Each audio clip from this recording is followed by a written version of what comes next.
अस्सलाम वालेकुम। मैं अफीरा ख़ान मुज़फ़्फ़रगढ़ सिटी से बात कर रही हूँ, जो कि मुल्तान के साथ डीजी खान रोड पर है। तो मैं वहाँ से बात कर रही हूँ। मेरी आज की वीडियो वज़ीर आला पंजाब के लिए, DIG साहब के लिए है। मेरी आज की वीडियो उन तक ज़रूर पहुँचाएँ, मेरी आवाज़ को आगे तक पहुँचाएँ, ज़्यादा से ज़्यादा शेयर करें। मेरे साथ बहुत ज़्यादा जुल्म हुआ है, मुझे बहुत ज़्यादा मारा गया है, मेरे ऊपर बहुत ज़्यादा तशद्दुद किया गया है। तो आज मैं बहुत ज़्यादा मजबूर होकर ये वीडियो बना रही हूँ, वरना वीडियो बनाने का मेरा मकसद नहीं था। मैंने जैसे मुझे मारा, जैसे मेरे ऊपर तशद्दुद किया, मेरे ऊपर जानलेवा हमला हुआ है, मेरा कीमती सामान भी मुझसे छीन लिया गया। वहीं पर ही मैंने जैसे मार से छूटी, मैंने हिम्मत करके अपने ससुर से मोबाइल लिया और मैंने 15 पे कॉल की। 15 की कॉल जो है वहाँ पे डाला आ गया और मुजरिम को पकड़ा। मुजरिम को पकड़ कर ले गए थाना सिटी, हमें लगता है थाना सिटी पर ले गए उनको, मुजरिम को। मैं भी वहाँ साथ गई, मेरी दरख्वास्त लिखी, मुजरिम को अंदर हवालात में बंद किया। उसके बाद मुजरिम ने अपना जुर्म कबूल किया और उसके बावजूद भी मुजरिम को छोड़ दिया गया।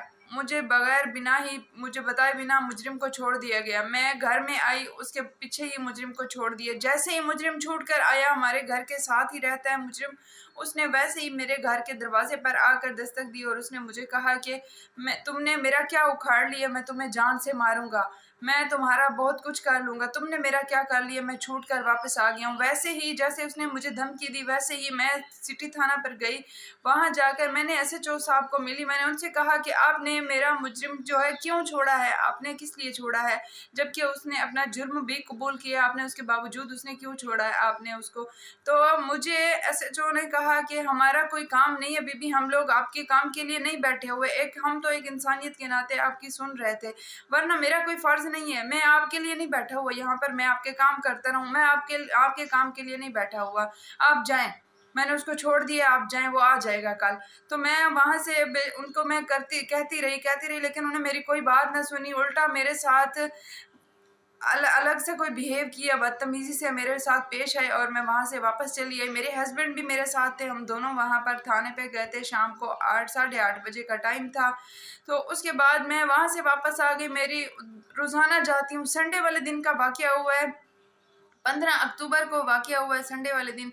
मैं वहाँ रोज़ाना जाती हूँ, लेकिन उसके बाद जब छोड़ा है, अब कोई भी नहीं पकड़ रहा, कोई पुलिस वाले मेरी बात नहीं सुन रहे, ना कोई मेरी FIR काट रहा है, ना कोई मेरी बात सुन रहा है।